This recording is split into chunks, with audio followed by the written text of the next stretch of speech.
Breaking the cycle to step forward. Authentic conversations from lived experience and a professional perspective in overcoming abuse with Chris Tuck and Beverley Ann.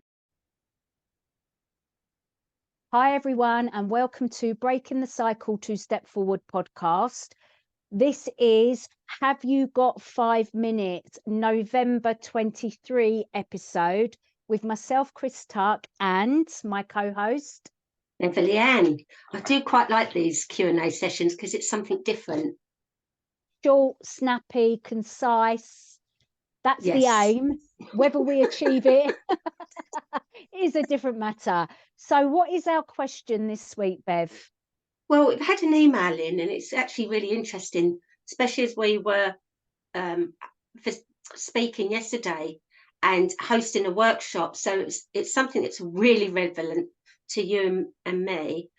It says, how do you share your story and keep well? Mm-hmm.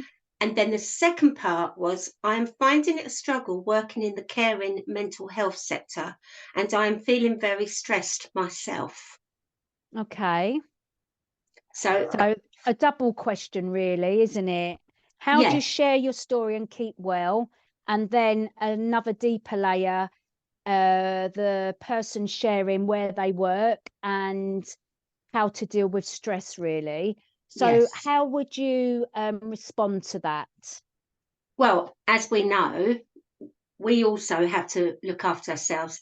And I think a lot of people think it's, oh, we'll just do it and get on with it. But actually, the self-care is something that comes up leading up to it, and being very mindful of what we're going to be sharing.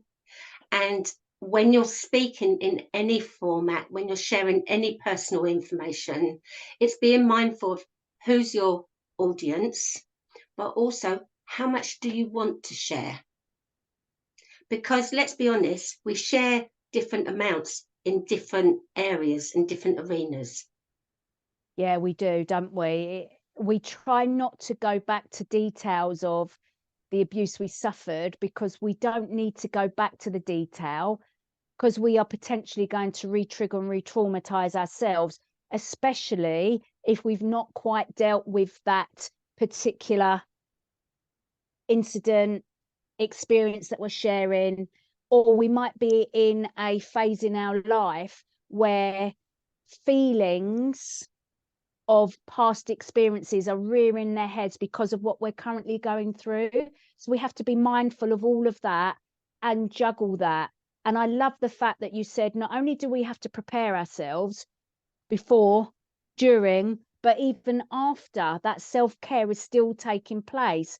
So after our workshop yesterday, Bev, how was you feeling afterwards, last night and today? Let's be honest with everyone. Oh, yeah. Wow. I mean, I literally came off because we were keynote speakers in the first hour, but there were 3 other speakers as well. So it was a full-time conference on CSA, child sexual abuse. And as experts by lived experience, we were there to share our timeline, but also share the consequences. And when I say consequences, how it actually impacted us then as children, but now as adults, because there seems to be a disassociation. So we were able to find words to feelings and emotions that maybe we weren't able to when we were younger. So we're very aware there. But I find, obviously, we're looking after other people and making sure that they're all safeguarded themselves, but encouraging people to also, it's okay to have these uncomfortable conversations. And they're not always comfortable. Let's be frank. You know, we do it all the time. It doesn't mean to say it rolls off of us. It doesn't mean to say it's something that we're always comfortable about talking. And so when you're doing that alongside the technical and making sure the presentation slides, etc., are up, you're working to a time schedule. You're trying to get across key messages, aren't you? Yes, you know, in a professional way, but also it is emotive. So we're trying to bring in our own unique emotions and style and experiences. experiences. So when it actually finishes, I have to say, I have to shut the lid. I can't look at anything. I shut the lid of the laptop because ours was virtual yesterday, and I have to go completely away. And I literally went downstairs, put the kettle on, and I actually stand outside for a while and do some deep breathing. Mm. I had something to eat, and quite frankly, I was zonked. So I actually went and laid down. I couldn't sleep. I was wired. Right. Okay. So you've got lots of adrenaline going on in your body, and we don't want to give people the wrong idea that we shouldn't be doing this because we're triggered and we have a trauma response. What we're trying to share is we love what we do. We are good at what we do. We will always be doing what we do for the foreseeable future. But it's just understanding from a caring and nurturing perspective what goes into this and what we need to do to take that self-care so that we are always in the good space mentally and physically, so we can carry on with this work. And we're trying to pass this insight onto other speakers and of lived experience, and also to answer this individual person's question: how do we keep well when we're sharing our story? So what about you? What So about you yesterday? obviously we were messaging each other afterwards, because that's how we check in with each other, to make sure that we're both okay. We both went to get something to eat, didn't we? What did I use? Oh, yesterday afternoon, unfortunately I had other meetings to attend, but that's my way of almost coping as well, is to keep busy and then gradually come down from something that was really impactful and just brilliant. From my perspective, what we delivered yesterday was great, and I love doing it. So I allowed myself to come down from that buzz slowly and gently, and then early night food, and then that's it really, because I knew that this week was going to be busy. So I've got tomorrow off, and I'm doing a massage, I'm going for a walk, so I've got a self-care day built into the week. Yes. So if you can't build it into the day of doing your shared experience of your lived experiences, then make sure you can build it in around as soon as possible, so you have that downtime. Because you've said so many times before, we are all different.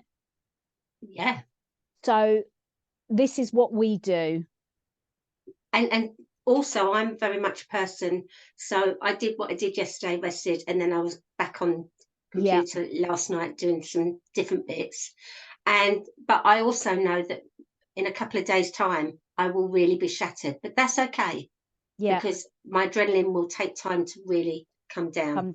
Yeah. And I think that's important to understand as well. When you're in any kind of caring, mental health, social care sector. Yeah. And answering the second part of this question, one of the most important things, and that we spoke about quickly, and we've said that we will actually do a whole podcast on this, so we'll be very direct. We all have our own experiences as a childhood, okay? Now, sometimes that includes big trauma. Mm-hmm. And most people wanting to go into that sector are doing it because they want to make something better for other people, because they have empathy themselves, whatever reason. So there is that underlying experience in different ways. Yeah. Then you've got the everyday stress of life. Yeah. Working, family, finances, relationships. Yeah. So, but then we have what we call vicarious trauma. Yeah. Now, this is something that a lot of people do sort of instinctively know, but don't actually know how to frame it. So I'm just going to share that vicarious trauma is the accruing effect of being exposed to somebody else's trauma. So it's trauma that you've not personally experienced, but you've learned about from others. Mm-hmm. Now, that's really important, because sometimes we witness something.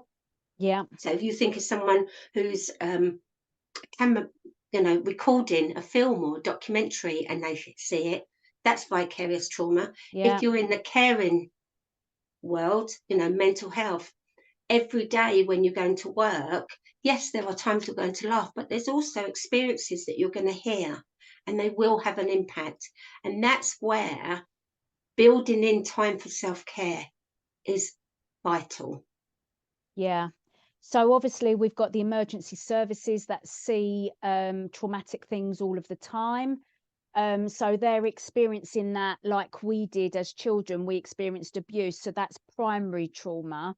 Yes. And then people who work with people who have got primary trauma suffer potentially vicarious trauma, which is also known as secondary trauma.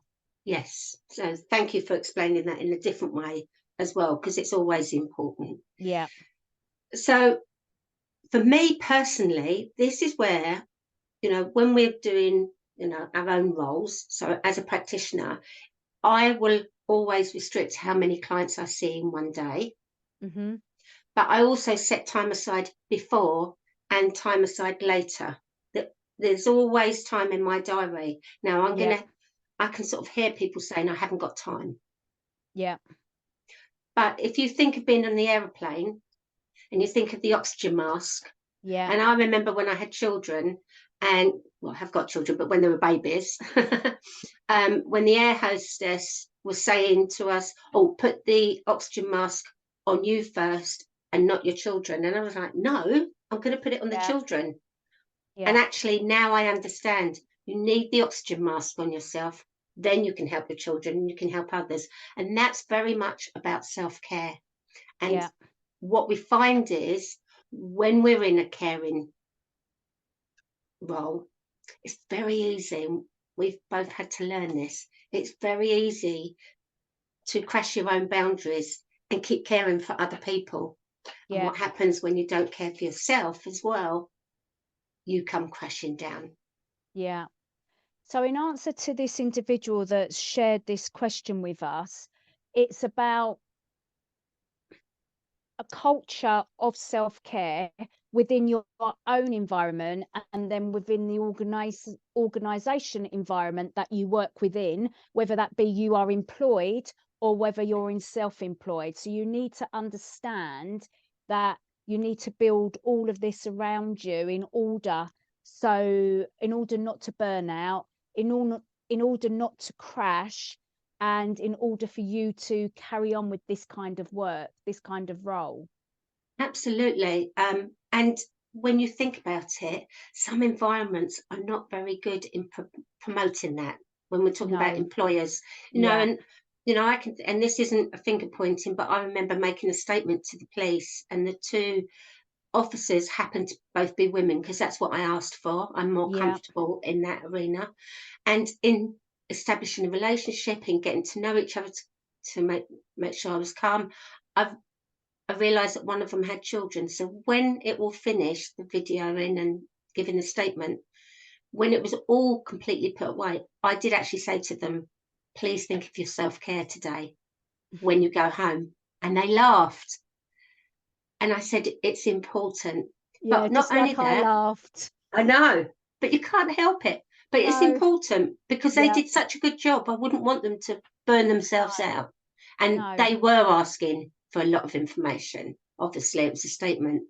Yeah, and again, just reiterating what you've just said, all of my work, and I'm sure yours as well, but the work that I've done with police, social care, emergency services, my husband being a policeman, all of these, you can see that their workload is huge. Yep. You can see the workload is complex. The workload is very emotional most of the time. And over time, many years, decades even, working in the same field, they can, as human beings, become desensitized to their work because they have to, because they've seen so much. And in order to protect themselves, they almost have to become desensitized to it a little bit. But that obviously shows that they need time out. They need the time to deal with what is going on for them. They need time to share what they've seen, what they've heard, discuss it. And that's not often built into the culture of the organization.